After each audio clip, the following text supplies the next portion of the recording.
அன்பார்ந்த எனதருமை யூடியூப் நேயர்களுக்கு வணக்கம். ஜாதக கட்டத்துல 12 கட்டத்திலும் பூமாலை போல எந்த வரிசையாக கிரகங்கள் இருக்காது. அப்படி இருந்தால் அது ஒரு யோகமான ஜாதகம். 12 கட்டத்திலும் கிரகம், லக்கணத்துக்கு எடுத்த கிரகம், அதுக்கு எடுத்த கிரகம் ஒவ்வொன்றா இருக்கா அப்படின்னா, இல்லை இடையில ஒரு கேப் விட்டுக்கிட்டு இருந்தா கூட அது பூமாலை யோகம் அப்படிமா. அந்த பூமாலை யோகம் எல்லாருக்கும் அமையாது. அந்த விதத்தில் நம்ம ஜாதகத்துல கட்டங்கள் எம்டியாக இருந்தால் தோஷமா அப்படின்னா கண்டிப்பா தோஷம்தான். கண்டிப்பா தோஷம்தான். ஏன்னா ஒரு கட்டம் எம்டின்னா அந்த இடத்துல என்ன சொன்னா ஒரு வீடு பூட்டி கிடக்குன்னு அர்த்தம். அந்த வீடு பூட்டி கிடக்கு அப்படின்னு சொல்லி வரும்போது அந்த வீடை யாரும் பராமரிப்பதற்கு ஆள் இருக்காது. ஒரு கிரகம் இருந்தால் அதோடைய செயல்பாடுகளை அந்த இடத்துல இருந்து நடத்தி கொண்டிருக்கும். அப்ப இந்த மாதிரி எல்லாம் ஜோதிடத்தில் இருக்கான 100% இருக்குது. அப்ப அந்த கட்டத்தில் எம்டி கட்டமாக இருக்கின்ற இடத்தில் நாம் பெரிய ஆளுமையை செலுத்த முடியாது. என்ன ஆளுமையை செலுத்த முடியாது? அங்க ஆலையில எவன்கிட்ட போய் அதிகாரம் பண்ண முடியாது இல்லையா? அப்ப அந்த ஆளுமை இருக்காது. அப்ப அதுல நம்ம வீக்காகத்தான் இருப்போம். இப்போ ஒருத்தருக்கு 7ஆம் இடத்துல கிரகம் இல்லை, நம்ம பொண்டாட்டிக்கு அடிமைன்னா அந்த அம்மாவை மீறி இவர் ஒன்றும் செய்ய முடியாது, ஒண்ணுமே செய்ய முடியாது. ஏன்னா அந்த இடத்துல ஏதாவது ஒரு கிரகம் இருக்கணும். சில பேர் என்ன செய்ய 7-8ல 2-7-8ல கிரகம் இருக்கக்கூடாதும்பாங்க. அது ஒரு விதத்திற்கு நன்மையாக இருந்தாலும் சில நேரங்களில் எம்டி கட்டங்கள் நம்மளை ஏமாற்றி விடும். எம்டி கட்டங்கள் ஏமாத்திடும். அப்ப இதுக்கு ஏதாவது ஒரு தீர்வு இருக்கான்னா ஒன்றும் தீர்வு இருக்குது, அதை கடைசியில சொல்றேன். அப்ப எம்டி கட்டங்கள்ல ஏதாவது ஒரு கிரகம் பார்க்குதா, எம்டி கட்டத்துல ஏதாவது கிரகம் பார்க்குதா அப்படின்னா அந்த கிரகம் பார்த்தால் அந்த இடத்துக்கு ஒரு 50% வெளிச்சம் கொடுக்கும் கண்டிப்பாக. இப்போ 7வது பார்வையா பார்க்குது, ஒவ்வொரு கிரகத்திற்கு பார்வை 7வது பார்வையா இருக்குது. சனிக்கு 3, 7, 10 இருக்குது. செவ்வாய்க்கு 4, 7, 8 இருக்குது. இந்த மாதிரி இருந்து பார்வைப்பட்டால் அது கொஞ்சம் கண்டிப்பாக நம்மளுடைய கட்டுப்பாட்டுக்கு வரும். கட்டுப்பாட்டுக்கு கண்டிப்பா வந்துடும், இல்லைன்னா கட்டுப்பாட்டுக்கு வராது. அப்ப கட்டுப்பாட்டுக்கு வரணும்னா என்ன செய்யுது? கட்டுப்பாட்டுக்கு வரணும்ல, ஏதாவது ஒரு விதத்தில் கட்டுப்பாட்டுக்கு வரணும். அந்த இடம் நமக்கு பரிமளிக்கணும் அப்படின்னா நம்ம என்ன செய்வது அப்படிங்கும்போது, நம்ம வீட்டில் இருக்கிற ஜாதகம், மனைவி ஜாதகத்தை ஃபில்அப் பண்ணணும். நம்ம ஜாதகத்துல பெரிய கட்டமா போடணும், அழகா போடணும், நிதானமா போடணும், அவசரப்பட்டெல்லாம் போடக்கூடாது. அப்ப அந்த கட்டத்தோடு நமக்கு என்னென்ன இடத்துல கிரகம் இருக்குதோ அதெல்லாம் அழகா நல்லா ஃபில்அப் பண்ணிக்கிடணும். மனைவியோடைய லக்கணம் என்னவோ அந்த கட்டத்தை லக்கணமா போட்டு எந்தெந்த இடத்துல கிரகம் இருக்கிறதோ அந்த கரெக்டா ஃபில்அப் பண்ணிட்டு வரும்போது அதுலயே மீறி ஏதாவது ஒரு எம்டி கட்ட விட்டா அது நம்ம தலை விதி, நம்மளுடைய தலை விதி. அதை ஒன்றும் பண்ண முடியாது. அதனால் அந்த கட்டத்தால் நாம் என்ன சொன்னா பாதிப்புக்கு உள்ளாவோம், பிரச்சனைக்கு உள்ளாவோம்.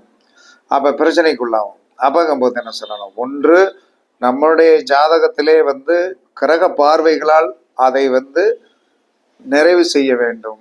செயற்கை என்று சொல்லி வரும்போது அந்த செயற்கை என்ன சொன்னா மனைவி அல்லது மூத்த குழந்தை அல்லது அடுத்த குழந்தையுடைய ஜாதகத்தை ஃபில்அப் பண்ணீங்கன்னா அந்த கட்டத்தினால் ஏற்படக்கூடிய பாதிப்புகள் அதுல ஃபில்அப் ஆயிடுச்சுன்னா பாதிப்புகள் குறையும். இல்லைன்னா பாதிப்புகளை என்ன சொன்னா நாம் அது சார்ந்த விஷயத்தில் ஒரு அடிமைத்தனமாகவும்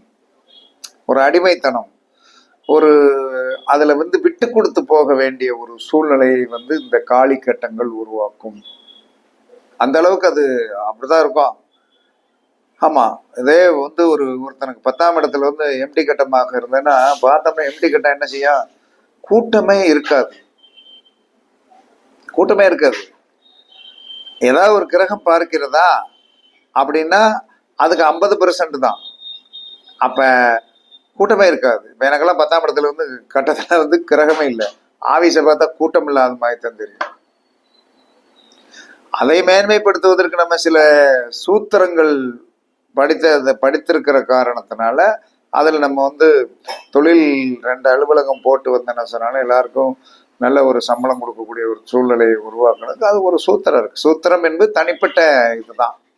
அந்த சூத்திரத்தை பயன்படுத்தி அதை வெற்றி பெற வச்சோம். ஆனால் அதற்கு இல்லைன்னா கேன் கூட்டம் இருக்காது. இதை வந்து நீங்க நல்லா உணரலாம். ஆனால் அதிலும் முத்தெடுக்கணும். அதிலே முத்தெடுக்கணும்னா குழந்தைகளுடைய ஜாதகத்தில் 10ஆம் பாவத்தில், நமக்கு 10ஆம் பாவத்தில் ஏதாவது ஒரு கிரகம் இருக்கிற மாதிரி இருக்கும், இல்லாமலாம் இருக்காது.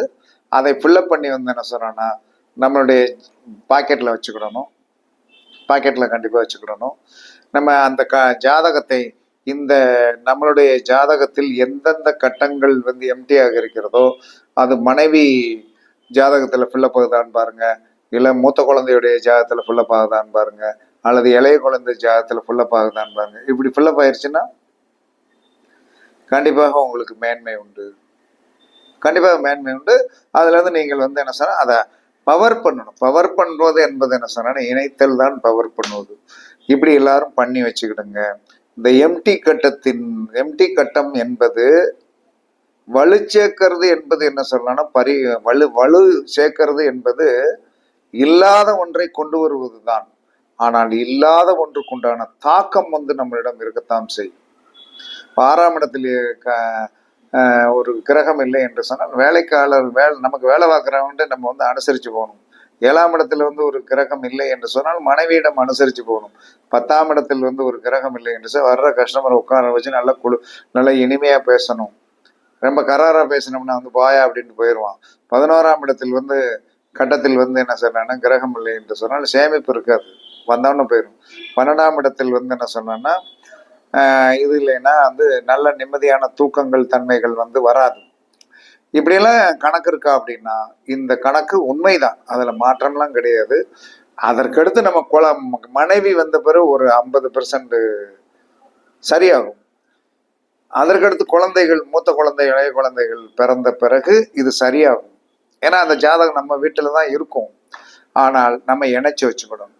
இணைச்சி வச்சுக்கிட்டு நம்ம என்ன செய்யணும்னா அந்த ஜாதகத்தை வலிமைப்படுத்தி கொண்டே வர வேண்டும். அதை நல்லா வந்து என்ன சொல்லலாம்னா ஒரு அழகான சுதர்சன சக்கரத்துல கூட வந்து என்ன சொன்னா கணவன் மனைவி ஒற்றுமையா இருக்கணும். கணவனுக்கு ஆயுள் கம்மியா இருக்கு ஒரு இடத்துல, ஆனா 8ஆம் இடத்துல அவருக்கு கிரகம் இல்லை. 8ஆம் இடத்துல எந்த கிரகம் இல்லை. அப்ப என்ன செய்யணும், சுதர்சன சக்கரத்துல மனைவியோடைய ஜாதகத்தை எப்படி இணைக்கணும்னு ஒரு விதி இருக்கிறது. அந்த மாதிரி இணைச்சி வந்து என்ன சொல்றான்னா போட்டு கொடுத்த பிறகு அந்த ஒரு மைனஸ் வந்து விலகிரும். கண்டிப்பாக விலகிரும். இல்லைன்னா அந்த மைனஸ் விலகாது. இதெல்லாம் ஜோதிடத்தில் வந்து மறைபொருளாக உள்ள ஒரு விஷயங்கள்.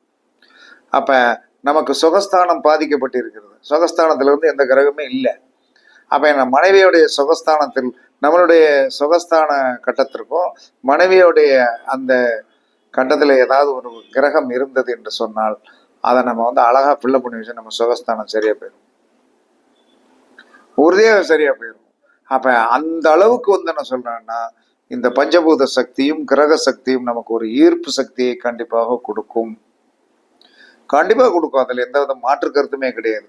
இதெல்லாம் வந்து முன்னோர்கள் பயன்படுத்தி வச்சிருந்திருக்காங்க. பயன்படுத்தி வந்து என்ன சொன்னா எந்த பெண்ணுடைய ஜாதகம் எந்த ஆணுடைய ஜாதகமாக இணைத்தால் பெரிய யோகமாக வரும், எந்த நட்சத்திரத்தோடு எந்த நட்சத்திரத்தை வந்து கனெக்ஷன் கொடுத்தால் பெரிய கோடீஸ்வர யோகம் வரும் என்றெல்லாம் வந்து அந்த காலத்து குருமார்கள் நிறைய வந்து அரசர்களுக்கு அதிகமான யோகம் செய்து அவர்கள் சீரும் சிறப்புமாக இருக்கணும் அப்படின்னு சொல்லிட்டு இதெல்லாம் செய்து கொடுத்து அரசனுக்கு அறிவுரை சொல்லக்கூடிய குருவாக இருந்து மந்திரிக்கு இணையான சம்பளம் வாங்கி இருந்திருக்கிற குருமார்களும் இருந்திருக்கிறார்கள். அதுதான் குரு ஆதிபத்தியம் பெரியது என்று அடிக்கடி சொல்லுவதற்கு காரணம் அதுதான். அதனால நீங்க எல்லாருமே உங்களுடைய எம்டி கட்டத்தை ஏதாவது கிரகம் பார்க்கிறதா என்று பாருங்கள். அல்லது எம்டி கட்டத்துக்கு எந்த கிரகம் பார்க்கலைன்னா உங்க மனைவியோட இதை இணைங்க. மனைவியோட இதுல வந்து உங்களுக்கு முக்கியமானது என்ன சொல்லலாம்னா 2-6-10 தான் மெயின். ஆயுள் ஸ்தானம், போக்குவரத்து, தன்மைகளில் ஏதாவது பிரச்சனை, மற்ற ஏதாவது பிரச்சனை, லக்கணமே பிரச்சனையாக இருக்கிறது என்று சொன்னால் உங்களுடைய குழந்தைகளுடைய ஜாதகத்தில் வந்து அந்த எம்டியாக இருக்கிற அந்த லக்கணத்தில் வந்து ஏதாவது கிரகங்கள் உட்காருகின்ற மாதிரி அந்த ஜாதகத்தை ஃபிட்டிங்ஸில் பிறந்திருக்கா என்று சொன்னால் அதையும் நீங்கள் வச்சு உங்களுடைய இந்த இருதய சைடில் வைக்கணும். எப்பயுமே ஒரு பர்ஸில் வந்து என்ன சொல்லலாம்னா வந்து ஒரு படம் இந்த இடத்துல நீங்கள் வந்து என்ன சொல்லலாம்னா வச்சீங்கன்னு வைங்க. உக்கிரமான தெய்வத்தை வச்சீங்கன்னாலும் உக்கிரமான தெய்வம் வந்து உக்கிரத்தன்மையை கொடுக்கும். சாத்வீகமான சாதுக்களை வைத்தீர்கள் என்ற சாதுகளை கொடுக்கும். சந்தோஷத்தை கொடுக்கக்கூடிய படத்தை வைத்தாலும் இந்த லப்டப் என்று சொல்லக்கூடிய இருதயம் எந்த காலத்திலும் வந்து பிறக்கும் போது துடித்தது, இறக்கும் போதுதான் ஆஃப் ஆகும். அதனால எப்பயுமே ஏன் இடது பக்கம் பை வைத்தார்கள்? யோசனை பண்ணி பார்த்தீங்களா? இடது பக்கம் ஏன் பை வச்சாங்க, ஏன் வலது பக்கம் பை வைக்கல? இடது பக்கம் இருதயம் இருக்கிறது, அது 100% நாம் நினைச்சதை சாதித்து கொடுக்கும். அதில் மாற்று கருத்தே கிடையாது. அதனால உங்களுடைய நீங்கள் சாதுக்கள் வைக்கலாம், சித்தர்கள் வைக்கலாம், அவர்கள் வாழ்ந்த அமைப்புகள் சிறப்பாக இருந்து பெரிய யோகவானாக இருந்தால் அந்த வாழ்க்கை கிடைக்கும். அவர்கள் கடைசியில் வந்து சித்தாகி இறந்தார்கள் அப்படின்பது வந்து ஒரு வலிமையானதாக இருந்தாலும் அவர்கள் போராடியதை நீங்கள் போராடித்தான் ஆகும். அது மாற்றம்லாம் கிடையாது. ஏன்னா அது அந்த அந்த உயிர்ப்பு சக்தி தான் வரும். அதோடைய சிம்பிள் என்ன இருக்குதோ அதான். இப்போ முருகன், அழகான முருகன் படத்தை வந்து பழனிமலை முருகனை வந்து என்ன அழகான வேலவனுடைய படத்தை அவர் வந்து அரசகோலத்தில் இருக்கின்ற அந்த படத்தை வைத்தீர்கள் என்று சொன்னால் கண்டிப்பாக நீங்கள் அரசனாக மாறுவீர்கள். உங்களுடைய விதி கொடுப்பினைக்கு தக்கன மாறுவீர்கள். இதே ஆண்டியை வச்சேன்னா ஆண்டி தான். அதெல்லாம் மாற்றம்லாம் கிடையாது. மகாலட்சுமி படம் கண்டிப்பாக பணம் வரும். ஏன்னா அந்த இடத்துல வந்து என்ன சொல்லலாம்னா அந்த இருதயம் இருக்கிறது. அதனால எப்பயுமே நான்லாம் ஒரு பாக்கெட்ல படம் வச்சிருந்தேன்னா அதுல உள்ள ஒரு படம் இருக்கும். படம் இருக்கும்னா அது 100% வேலை செய்யும். அதே சமயத்துல உங்களுடைய இணையோடைய ஜாதகம் வேலை செய்யும். உங்களுக்கு முதல் குழந்தை, 2வது குழந்தை, இந்த ஜாதகங்களும் உங்களுக்கு வேலை செய்யும். எம்டி கட்டம் என்பது ஒரு பாதுகாப்பற்ற தன்மை உடையது. அந்த பாதுகாப்பற்ற தன்மை உடையதை வந்து பாதுகாப்புடையதாகவும் நமக்கு செயலாக்கத்தை கொடுக்கக்கூடியதாகவும் ஆக்குவதற்கு இந்த மாதிரி நான் சொன்ன நடைமுறைகளை வந்து கடைபிடித்தீர்கள் என்று சொன்னால் நீங்களும் எல்லோரையும் மாதிரி வெற்றி பெறலாம் என்று கூறி உங்களிடமிருந்து விடைபெறுவது சிப்பிப்பாறை ஜோதிடர் சாதி ராகவன் ஜெயபாலாஜி. சுகமே சொல்க, சுகமே சொல்க. வாழ்க வளமுடன், வாழ்க வளமுடன். வணக்கம், வணக்கம், வணக்கம்.